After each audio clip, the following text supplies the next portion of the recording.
Many hundreds of years ago, the good King Richard, known as Richard the Lion-Hearted, left England to take part in the Crusades, the war against the heathens who had captured the holy city. In his absence, he placed his brother John on the throne. As soon as he was king, John turned on the good nobles of the kingdom, stole their goods, and drove them out of England. Among these nobles were the old Earl of Huntingdon and his son, Robin. Father, I've come to say goodbye. Robin, where are you going? To Sherwood Forest. King John has declared me an outlaw, and an outlaw I will be. In Sherwood Forest, Robin Hood banded together with other young men like himself, banished by the wicked king. Men like Will Scarlet. Outlaws we are, Will Scarlet, but outlaws such as never were before and never will be. Just how do you mean, Robin Hood? I mean this, Will. No, let me show you. Do you see those two fat men coming down the road? I see them. A couple of merchants, rogues and wealthy. And do you see that old woman in rags, weeping in sheer hunger? I see her, too. Well, watch. And keep a hand to your arrow in case I need help. And so, quickly, they became known far and wide. Robin Hood and his merry men of Sherwood Forest, taking from the evil to give to the poor, defenders of the weak and oppressed, the one hope of England's people. Sometime later, Robin set off by himself in the forest. He started across a bridge which lay across a stream, a bridge consisting of a single log of wood. But facing him, blocking the way, was a stranger, a tall man with broad, powerful shoulders. I'm afraid there's only room for one of us to cross at a time. I think it ought to be the better man. Stand and fight. With only wooden sticks as weapons, they fought long and hard. Finally, with one quick, powerful motion, the stranger knocked Robin Hood into the stream.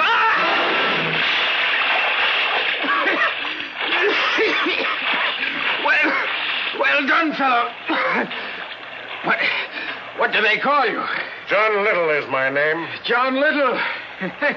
Well, I'll call you Little John. And I want you to join my band as my next in command. And now the band of merry men was complete. And just in time, for King John had posted a reward of 10,000 pounds for the capture of Robin Hood. And none was trying harder to win that reward than the Sheriff of Nottingham. Robin, I have news. The Sheriff of Nottingham is staging an archery contest with a golden arrow as the prize. A golden arrow? What a prize. His purpose in holding the contest is to lure you there. That may be, but I shall go anyway. In disguise.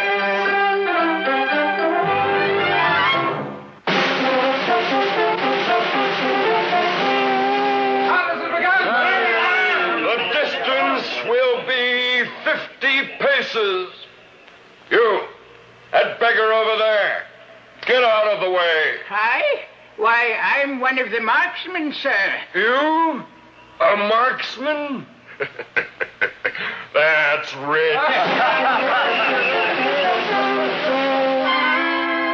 One by one, the finest bowmen in the land shot their arrows. Finally, one arrow lay in the exact center of the circle, a bullseye. The winner is Adam of the Dell. Pardon, Sheriff. I have not yet competed. You? Well, maybe it will bring us a laugh. Robin let fly. A perfect shot, right on top of the arrow in the center, splitting it down the middle. Robin had won. A shot like that, only one man in all this land can shoot so well. Robin Hood, after him, catch him! But the sheriff was too late. Robin was already speeding back to Sherwood Forest.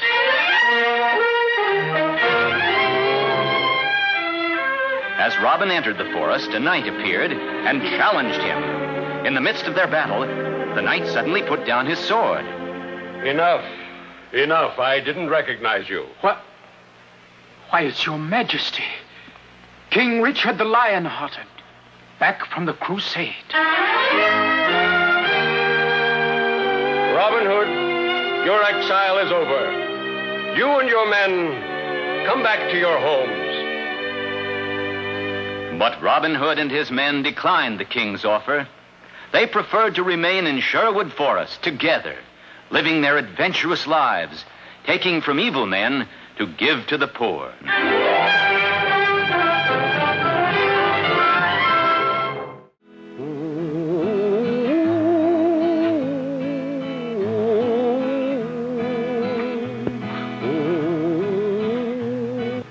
Almighty Paul Bunyan, he lived long ago. His strength and his goodness helped America grow. When Paul Bunyan was just 1 month old, he placed his baby hands around a young maple tree and tore it out of the ground, roots and all. When he was only 18, he was already 25 feet tall and weighed 800 pounds, all bone and muscle.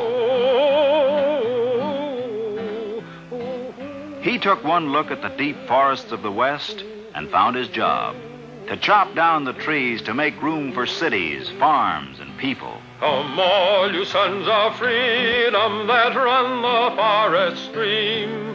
Come all you roving lumberjacks and listen to my theme.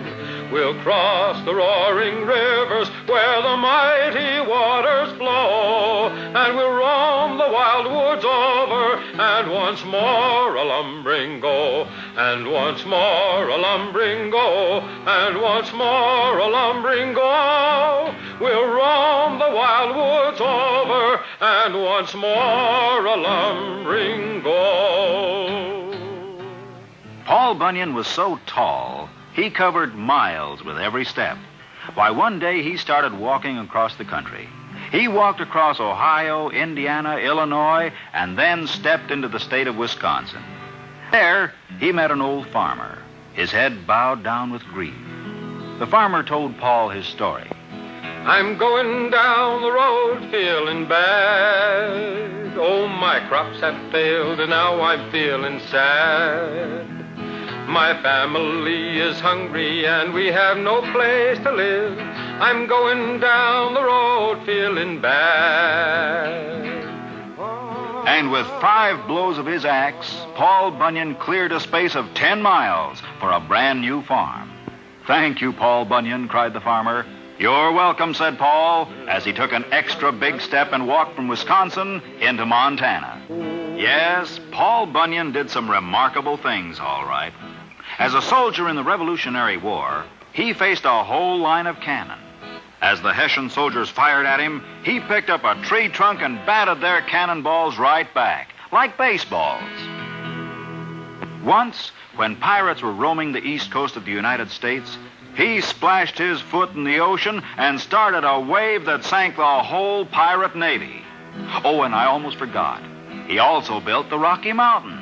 Paul grabbed a hill with either hand with a ring-ting-a-tim-ring-a-tid-not-nay and set them down so they would stand in a row. He built the Rockies up so high the topmost peak held up the sky with a ring-ting-a-tim-ring-a-tid-not-nay.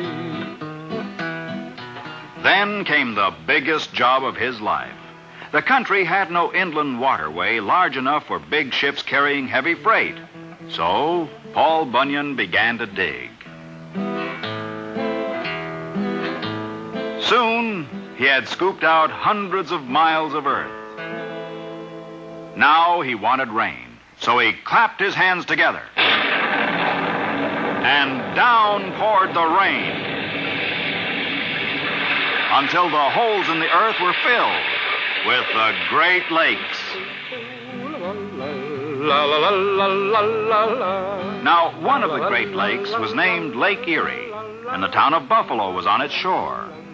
It took just another day's work for Paul Bunyan to dig the Erie Canal from Buffalo to Albany, and the inland waterway was completed. In his later years, with his big jobs done, Paul Bunyan went back to one of his favorite hobbies, mountain making. But this was a mountain for children, a rock candy mountain.